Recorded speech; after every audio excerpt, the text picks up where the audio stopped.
An object moves in one dimension along the x-axis. At time t equal to 0, the object is located at position x equal to 1 meter and has a velocity v equal to 1 meter per second.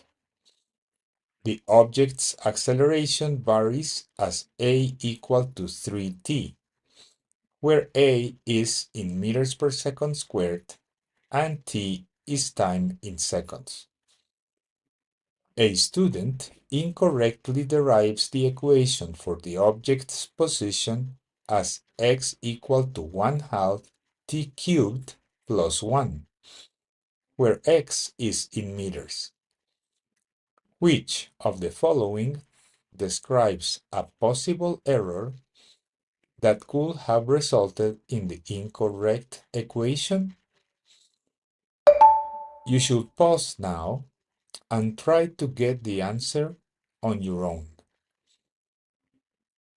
Probably the best way to determine the source of the error is to reproduce the algebraic procedure to get the position function.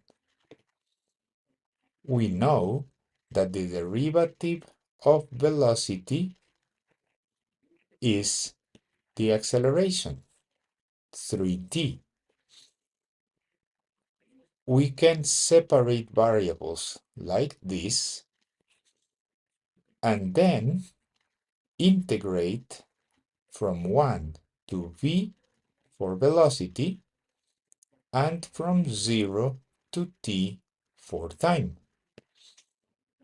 This yields v minus 1 equal to 3/2 t squared.